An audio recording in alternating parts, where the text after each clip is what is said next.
கிறிஸ்துவில் பிரியமானவர்களே, ஆண்டவராகிய இயேசு கிறிஸ்துவின் இனிய நாமத்தில் உங்களை சந்திப்பதில் பெருமகிழ்ச்சி அடைகிறேன்.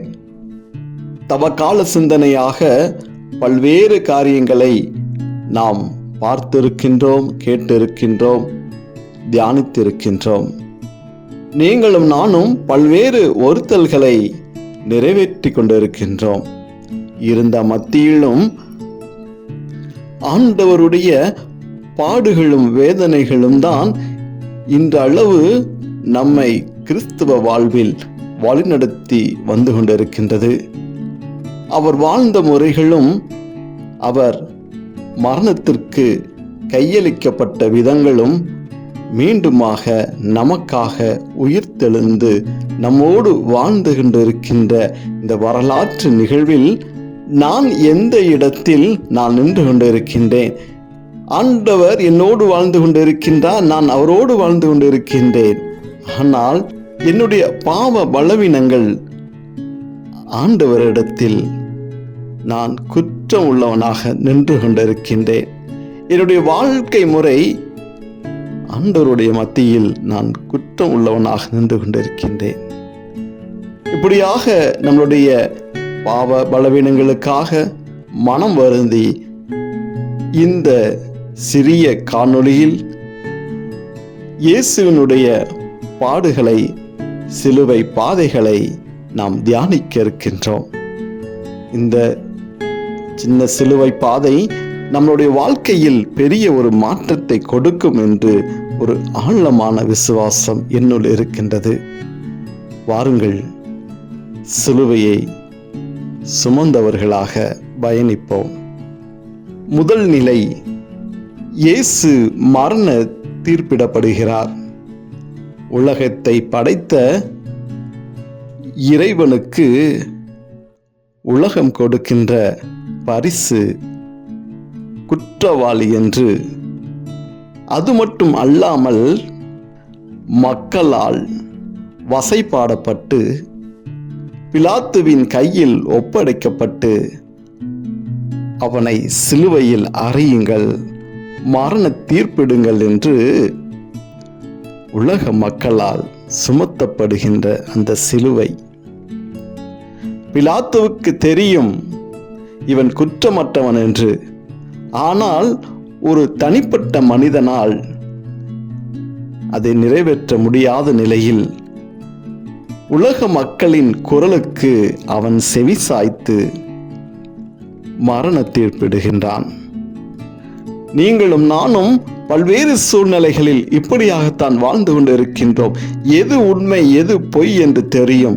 இருந்த மத்தியிலும் உலகத்தாருடைய வாழ்க்கைக்கு ஏற்ப மற்றவர்களுடைய பேச்சுகளை கேட்டு நாம் பல்வேறு சூழ்நிலைகளில் பலருக்கு சிலுவையை சுமத்திருக்கின்றோம். பாடுகளுக்கு நாம் அவர்களை தீர்ப்பிட்டிருக்கின்றோம். இப்படியாக நாம் ஒவ்வொருவரும் இந்த நிலையை சிந்தித்து நாம் யாருக்காவது பாடுகளை நிமித்தமாக, வேதனைகள் நிமித்தமாக, பொய் சாட்சி நிமித்தமாக, களவு நிமித்தமாக நாம் மற்றவர்களுக்கு செய்த பல தீர்ப்பிடுதல்களை உணர்ந்து மன்னித்தவர்களாக கடந்து செல்வோம்.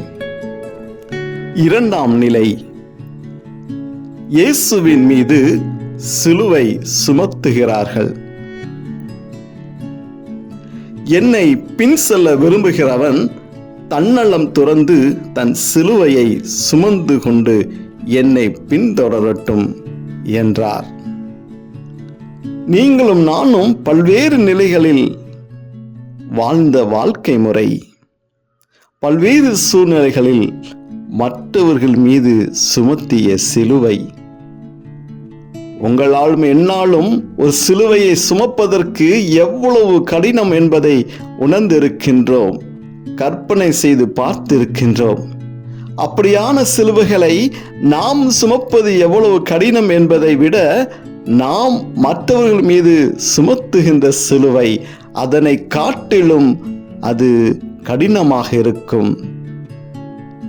இயேசுவுக்கு நிகழ்ந்த அதே சோதனையைத்தான் நாம் இன்று பலருக்கு கொடுத்து கொண்டிருக்கின்றோம். பலரது மேல் நாம் சுமத்துகின்ற சிலுவை அது தற்சமயம் நமக்கு மகிழ்ச்சியை கொடுக்கலாம். ஆனால் யார் மீது நீங்கள் சிலுவையை சுமத்தினீர்களோ அவர்களுக்கு அது உயர்வை கொடுக்கும், மீட்பை கொடுக்கும், ஆசீர்வாதத்தை கொடுக்கும். இயேசுவுக்கு என்ன நேர்ந்ததோ அதே நிலைதான் நாம் மற்றவர்களுக்கு சுமத்துவதன் மூலமாக அவர்களுக்கு கிடைக்கும். ஆனால் அதற்கு உண்டான தண்டனையை நாம் விரைவில் அனுபவிக்க வேண்டிய சூழ்நிலை வரும். இயேசு எப்படி மரணத்தின் வாயிலாக வென்று வெளியே வந்தாரோ அதே போலதான் நீங்கள் சுமத்தியவர்களும் வெளியே வருவார்கள். ஆனால் சுமத்திய நாமோ அதே நிலையில் தான் நின்று கொண்டிருப்போம். மீண்டுமாக அடுத்த சிலுவையை யார் மேல் சுமத்த வேண்டும் என்று நீங்கள் சிந்தித்துக் கொண்டிருப்பீர்கள். அப்படியான நிலை மாறி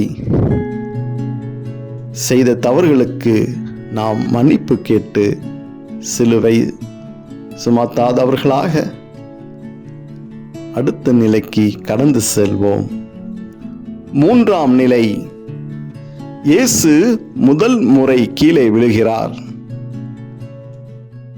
உலகத்தை படைத்தவரே அவர்தான். ஆனால் அதே உலகம் அவர் கால் இடறி விழுகின்ற போது தாங்கி பிடிக்க முடியாத நிலை, தள்ளாடுகின்ற போது கரம் கொடுக்க முடியாத நிலை. நம்மளுடைய வாழ்க்கையில் சிறிய தடுமாற்றம் வருகின்ற போது, கீழே விழுகின்ற போது நாம் படுகின்ற வேதனை, நாம் சுமத்துகின்ற பழி மற்றவர்களைத்தான். நாம் செய்கின்ற எல்லா தவறுகளுக்கும் காரணம் மற்றொருவரை கை நீட்டுவது. கல் தடுக்கி கீழே விழுந்தாலும் நாம் சொல்வது கல் தட்டி விட்டு விட்டது, நான் கீழே விழுந்தேன் என்றுதான். அப்படியாக நாம் கொடுக்கப்பட்ட ஒவ்வொரு வார்த்தைகள் நிமித்தமாக இயேசு முதல் முறை கீழே விழுகின்றார். பலரை நாம் கீழே தள்ளி விட்டு இருப்போம். எழுந்துவிடக் கூடாது என்று சொல்லி எழும்ப முடியாத அளவுக்கு சுமைகளை சுமத்தி தரையோடு தரையாக வைத்திருப்போம். ஆனால் முதல் முறை விழுந்த இயேசு மீண்டும் எழுந்து பயணத்தை தொடர்கின்றார். நீங்களும் நானும் கீழே விழுந்து விடாமல், கீழே விழுந்தவர்களை கரம் பிடித்து தூக்குகிறவர்களாக வாழ பழகிக்கொள்வோம். நான்காம் நிலை, இயேசு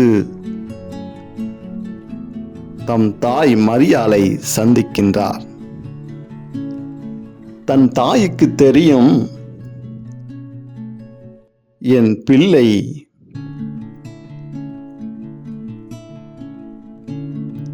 ஒரு தாய்க்கு தான் தெரியும் குழந்தையினுடைய அழுகுரல் எதற்கு என்று. ஒரு தாய்க்குத்தான் தெரியும் பிள்ளை வளர்ப்பது எவ்வளவு கடினம் என்று.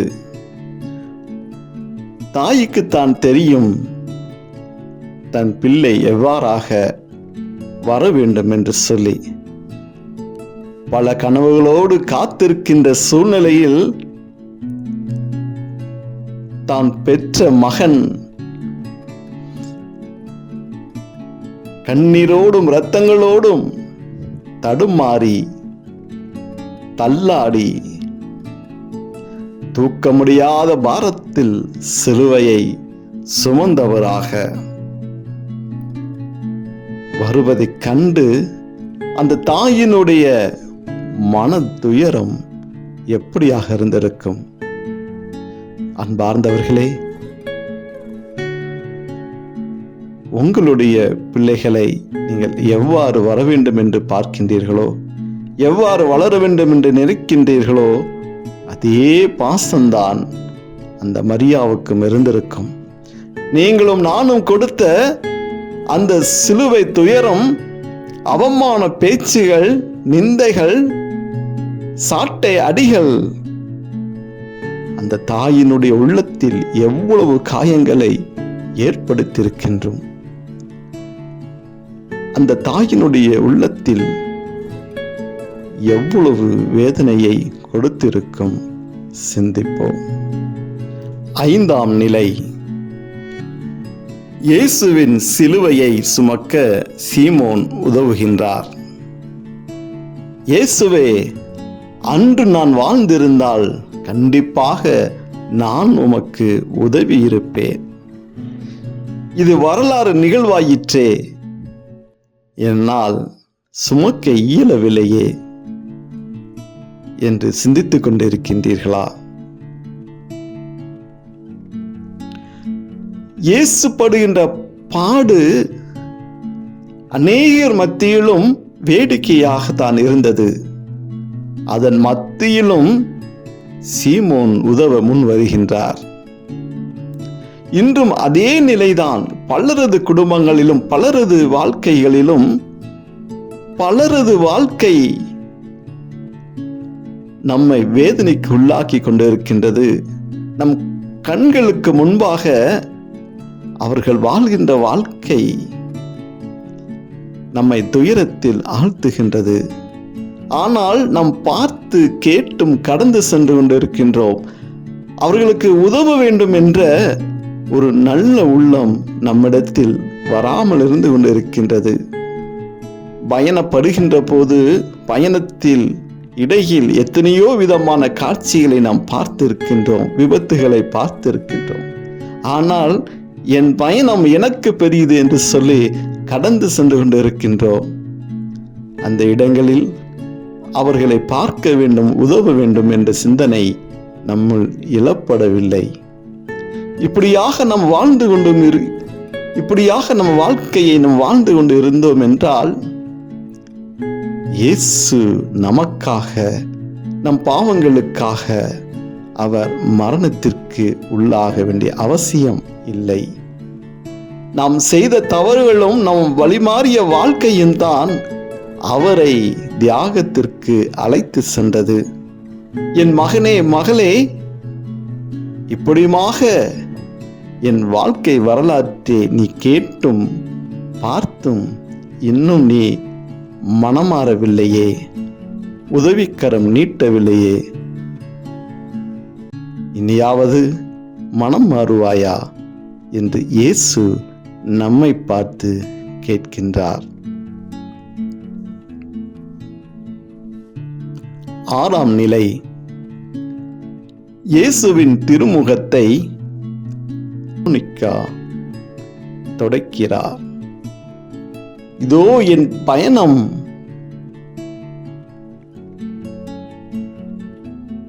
எங்கே சென்று கொண்டிருக்கின்றது? இதோ இந்த பயணம் எங்கே முடிய போகின்றது? இதோ இப்போது முடிந்து விடுமா? நான் எவ்வளவு தூரம் கடக்கப் போகிறேன்? இந்த துயரம் என்னை எத்தனை நாள் என்னை சூழ்ந்திருக்கும்? ஐயோ, என்னால் தாங்க முடியலையே. இதோ இந்த சிலுவை என்னை அழுத்திக் கொண்டிருக்கின்றது. இதோ இந்த சிலுவையை யாரேனும் தூக்க உதவி செய்வார்களா என்று சிந்தித்த போது வெரோனிகா அம்மாள் இயேசுவை சந்திக்கின்றார்.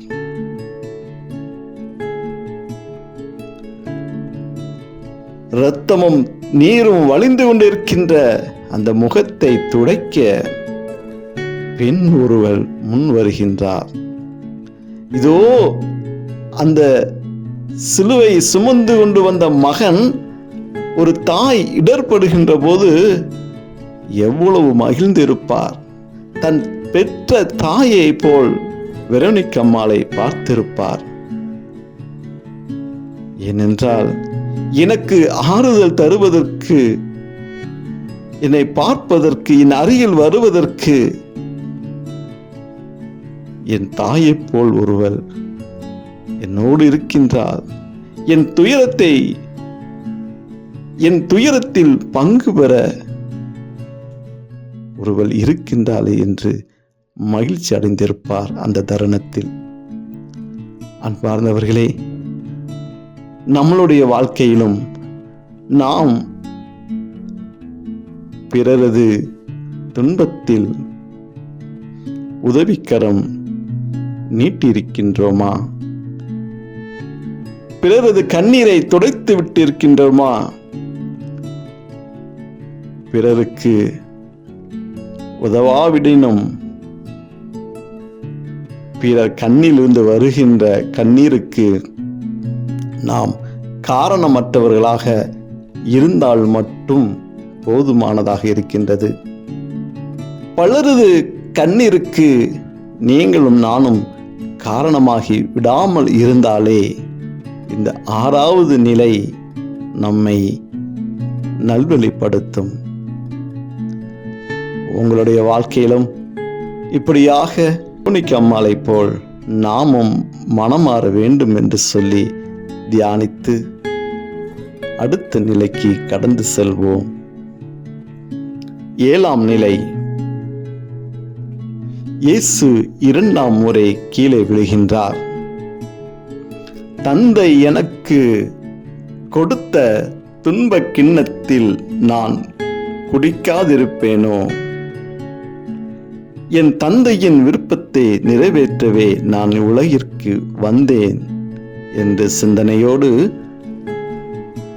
மறுமுறை கீழே விழுந்தாலும் மேலே எழும்ப முயற்சித்துக் கொண்டிருக்கின்றார்.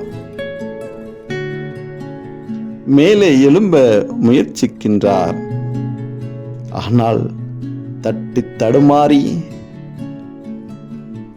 சிறிது சிறிதாக மேலே எழுந்து பயணிக்க ஆரம்பிக்கின்றார். ஒரு முறை அல்ல, 2 முறை அல்ல, பல முறை கீழே நாம் விழுந்தாலும் விழுந்த இடத்தில் இருந்து விடாதபடி எதற்காக விழுந்தோம் என்று சிந்தித்தவர்களாக நமது வாழ்க்கை இருந்தால் நீங்களும் நானும் விழுந்த இடத்தை விட்டு எவ்வளவு சீக்கிரம் மேலே எழும்ப வேண்டுமோ அதற்காக நாம் முயற்சி செய்து கொண்டிருப்போம். இயேசுவுக்கு 2வது முறை என்பது நாம் கொடுத்த அடையாளம்தான்.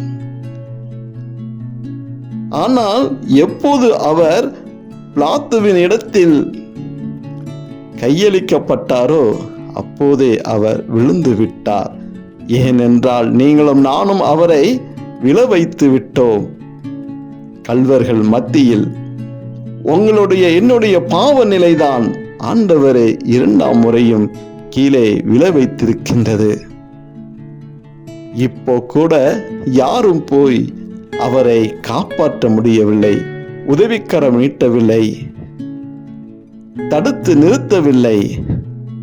நாமும் அவர் எங்கே செல்ல போகிறார், எங்கே சென்று கொண்டிருக்கின்றார் என்று அவரை முன்தள்ளி நாம் பின்னின்று வேடித்து பார்த்தவர்களாகத்தான் இன்றைய வாழ்க்கையும் நம்மில் இருந்து கொண்டிருக்கின்றது. இதே நிலை நமது வாழ்க்கையிலும் இருந்தால் நாம் என்ன செய்வோம்? சிந்தித்தவர்களாக அடுத்த நிலைக்கு கடந்து செல்வோம். 8ஆம் நிலை. இயேசு எருசலேம் மகளிருக்கு ஆறுதல் சொல்கிறார். உங்களுக்காகவும் உங்கள் பிள்ளைகளுக்காகவும் அழுங்கள். இந்த வார்த்தை நீங்கள் பல முறை வாசித்தாலும் நமது நிலை அப்படியே தான் இருந்து கொண்டிருக்கின்றது. வருடத்தில் ஒரு முறை இந்த சிலுவை பாடுகளை சிந்தித்தவர்களாக ஆண்டவரோடு நெருக்கமான ஒருத்தலோடு வாழ்ந்து கொண்டு இருக்கின்றோம். 40 நாட்கள் முடிந்து விட்டால் இதுவும் கடந்து போகும். இயேசுவினுடைய பாடுகளை சிந்தித்தவர்களாக, தியானித்தவர்களாக தவக்காலங்களில் நாம் வாழ்ந்து கொண்டு இருக்கின்றோம். ஆனால் இந்த நிலை ஏன் வந்தது? எதற்காக வந்தது? ஏன் இப்படியாக இந்த 40 நாட்களை நாம் தியானிக்க வேண்டும்? ஏன் இயேசுவிற்கு இப்படியான ஒரு சூழ்நிலை வந்தது? நான் அன்று வாழ்ந்திருந்தால் நான் இவ்வாறு விட்டிருக்க மாட்டேன், என் பாவ பலவீனம் இல்லை என்று சொல்லி நாம் நல்கி விலகி போகலாம். ஆனால் 2000 ஆண்டுகளை காட்டிலும் இப்போது வாழ்ந்து கொண்டிருக்கின்ற வாழ்க்கை அதை விடனும் மோசமானதாக இருந்து கொண்டிருக்கின்றது. பலரது வாழ்க்கையில் ஆறுதலை தேடி நிற்கின்ற பிள்ளைகளுக்கு நம் ஆறுதலை கொடுக்காமல் தவறான வழிகாட்டுதல் மூலமாக அவர்கள் வாழ்க்கை இழந்து நிற்கின்றார்கள். தவறான அணுகுமுறையால் அவர்களுடைய வாழ்க்கை திசை மாறி போயிருக்கின்றது. நம்மால் நல்லது செய்ய முடியாவிட்டாலும் நன்மை உள்ளதை திசை மாற்றி நல்லவர்களை குற்றவாளியாக தீர்ப்பிடாமலும் மாறுதலான வாழ்க்கைக்கு அவர்களை அழைத்து செல்லாமலும் இருந்தோம் என்றால் இன்று உலகம் நன்றாக இருப்பதற்கு நானும் ஒரு வித்தாக இருப்பேன். உங்களுக்காகவும் உங்கள் பிள்ளைகளுக்காகவும் அழுங்கள் என்று சொல்லப்படுகின்ற வார்த்தை எத்தனை உண்மைகள் இருந்து கொண்டிருக்கின்றது. இதோ என்னுடைய வாழ்க்கை பயணத்தில் நான் படுகின்ற வேதனைக்கும் துன்பத்திற்கும் காரணம் யார்? நீங்களும் உங்கள் பிள்ளைகளும் செய்த தவறுதான் என்று ஆண்டவர் ஒரே வார்த்தையில் சொல்லி முடித்து விட்டார். நீங்கள் நானும் சிந்திப்போம். இன்னொரு சிலுவையை யார் மீதும் சுமத்தாதவர்களாக அடுத்த நிலைக்கு கடந்து செல்வோம். 9ஆம் நிலை, இயேசு 3ஆம் முறை கீழே விழுகின்றார். கீழே விழுந்த இயேசுவை நீங்களும் நானும் தூக்கி எடுப்பதற்கு தயாராக இருக்கின்றோமா? முதல் முறை அல்ல, 2ஆம் முறை அல்ல, 3ஆவது முறையும் அவரை கீழே விழுந்திருக்கின்றார். அவரால் சிலுவை தாங்க முடியாமல் பாரம் அவரை அழுத்திக் கொண்டு நடக்க முடியாமல் இரத்தமெல்லாம் போய் சதையெல்லாம் தொங்கி தடுமாறி நினைவுகள் கொஞ்சம் கொஞ்சமாக தன்னை விட்டு அகழ்ந்த நிலையில் அவர் 3ஆம் முறை கீழே விழுந்திருக்கலாம். அன்பார்ந்தவர்களே, இந்த நிலை நமது வாழ்க்கையில் யாருக்கும் வரக்கூடாது. நமது கண் முன்பாக யாருக்கும் இவ்வாறான நிலை வந்துவிடக்கூடாது. ஏனென்றால் கண்களில் பார்ப்பதற்கு எவ்வளவு கடினம், சிந்திப்பதற்கு எவ்வளவு கடினம். ஆனால் அதை அனுபவித்து பார்க்கப்படுகின்ற போதுதான் வலியும் வேதனையும் அவமானங்களும் எப்படி இருக்கும் என்று சொல்லி நமது வாழ்க்கையில் அதே நிலை கடந்து வந்தால் நாம் என்ன துயரப்படுவோம். ஆனால் இது வரலாறாக நீங்க பார்த்து அடுத்த நிலைக்கு நம்ம கடந்து சென்று விடுகின்றோம். மரணம் நெருங்கி வந்து கொண்டிருக்கின்றது. நினைவுகள் மறந்து கொண்டு போகின்றது. என் பாதை எங்கே சென்று கொண்டிருப்பது என்று கூட தெரியாத நிலையில் அவர் 3ஆம் முறை கீழே விழுந்திருக்கின்றார். அன்பார்ந்தவர்களே, நம்மளுடைய வாழ்க்கையிலும் இன்று அதே நிலைதான் வந்து கொண்டிருக்கின்றது. நாம் செய்த பாவங்கள், பலவீனங்கள் இன்று நம்மையும் விழுந்து எழ முடியாத நிலையில் நாம் வாழ்ந்து கொண்டிருக்கின்றோம். ஐயோ, என்னுடைய வாழ்க்கையில் இப்படியான நிலை வந்துவிட்டதே, இதிலிருந்து நான் எப்படி மீண்டு எழுவேன்? ஐயோ, கள்வர்களால் நானும் பலரால் தீர்ப்பிடப்படுவேனோ, குற்றவாளி கூண்டு நின்று விடுவேனோ, மரணத்துக்கு கையளிக்கப்படுவேனோ, என் வாழ்க்கையும் காக்கி சட்டையின் பிடியில் வந்துவிடுமோ, ஐயோ என்று மனம் வெதும்பிக் கொண்டிருக்கின்றோமா? பயப்படாதீர்கள், இந்த நிலையைத்தான் ஆண்டவர் ஏற்றுக்கொண்டார். உனக்கும் எனக்கும் அவ்வாறான நிலை வராது. ஏனென்றால் பரமன் நமக்காக முன் சென்று கொண்டிருக்கின்றார். கவலைப்படாதீர்கள். அடுத்த நிலைக்கு கடந்து செல்வோம். 10ஆம் நிலை, இயேசுவின் ஆடைகள் உரியப்படுகின்றன. என் ஆடைகளை தங்களுக்குள் பகிர்ந்து கொண்டார்கள், என் உடை மீது சீட்டு போட்டார்கள் என்று எழுதியுள்ள மறைநூல் வாக்கு நிறைவேறியது. என்னுடைய காயங்களுக்கு மருந்தாக இருந்ததே என்னுடைய ஆடைகள்தான். இரத்தங்கள் கசிய விடாமல் தடுத்து நிறுத்தியது அந்த ஆடைகள்தான். கீழே விழுகின்ற போது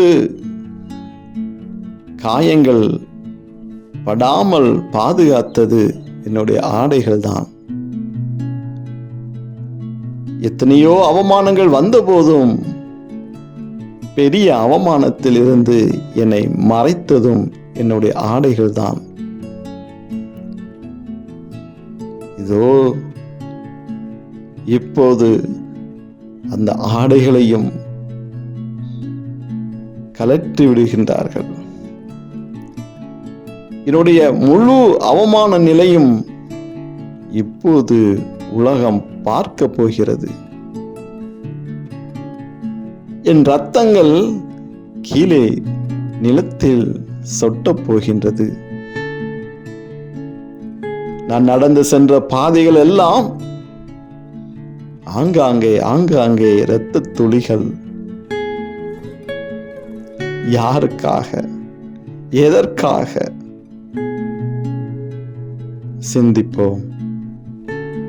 அன்பார்ந்தவர்களே, ஆடை என்பது நம்மளுடைய மானத்தை மறைப்பதற்காக, நம்மை அழகுபடுத்துவதற்காக, நம்மை மற்றவர்களுக்கு அடையாளப்படுத்துவதற்காக, நான் என்னுடைய நிலையை உயர்த்தி காமிப்பதற்காக எவ்வளவு விலை உயர்ந்த ஆடைகளை நாம் அணிந்து கொண்டிருக்கின்றோம். எவ்வளவு மாடல் நிறைந்த உடைகளை நாம் அணிந்து கொண்டிருக்கின்றோம். அதே ஆடைகள் உங்களையும் என்னையும் விட்டு அகன்று விட்டால் உங்களுடைய நிலையும் என்னுடைய நிலையும் என்னவாக இருக்கும்?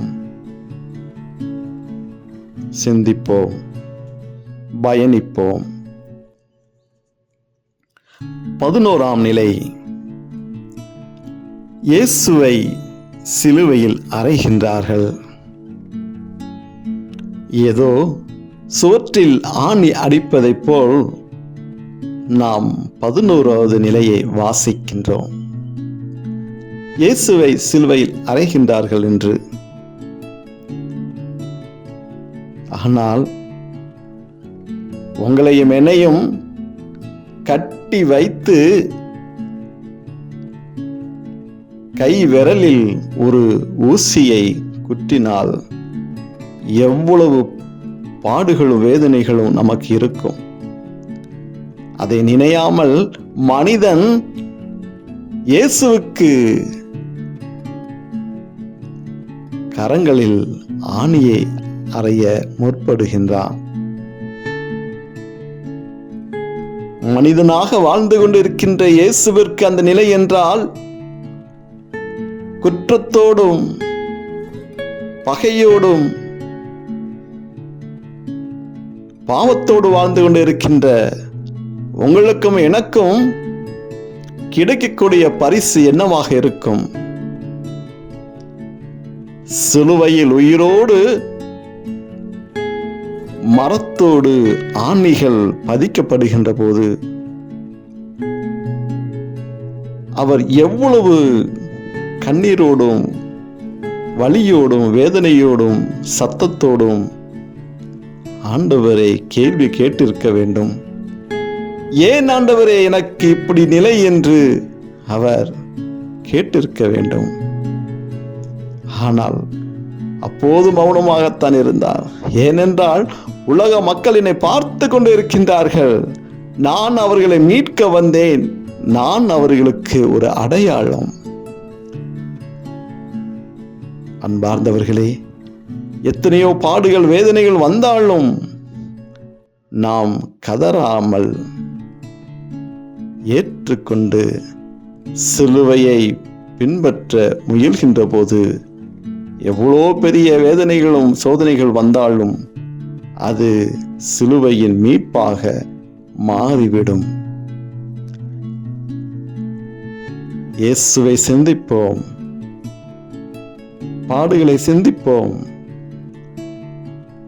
நாமும் மற்றவர்களுக்கு வாழ்க்கையில் சிலுவையை கொடுக்காமல், சிலுவையில் அறையாமல் நாம் வாழ்ந்தோம் என்றால் இந்த சிலுவை பாதை நமக்கு ஒரு மனமாற்றத்தை கொடுக்கக்கூடிய நிலையாக இருக்கும். வாருங்கள், பயணத்தை தொடர்வோம். 12ஆம் நிலை. இயேசு சிலுவையில் உயிர் விடுகின்றார். சூரியன் இருண்டது, திரைச்சீலைகள் இரண்டாக கிழிந்தது, பூமி குலுங்கியது, பாறைகள் பிளந்து கல்லறைகள் திறக்கப்பட்டன. பறவைகள் எல்லாம் இடம்பெயர்ந்து ஓடியது. ஆனால் வேடிக்கை பார்த்த கூட்டம் நின்று கொண்டுதான் இருந்தது. அவன் எப்படி வருவான்? அவன் சாவானா சாக மாட்டானா? எப்படி அவனை காப்பாற்றிக் கொள்வான்? இகழ்ந்தவர்கள், சிலுவையை சுமத்தியவர்கள், சிலுவையில் அறைந்தவர்கள், ஈட்டியால் குத்தியவர்கள், முள்முடி சூட்டியவர்கள், ஆடைகளை உரிந்தவர்கள், சிலுவையை இழுத்து சென்றவர்கள் எல்லாரும் அந்த இடங்களில் நின்றுதான் பார்த்து கொண்டிருக்கின்றார்கள். இதோ நாம் தான், நம்மளுடைய வாழ்க்கை தான், நம்முடைய பாவ பலவீனங்கள் தான் இந்த சிலுவை மரணம்.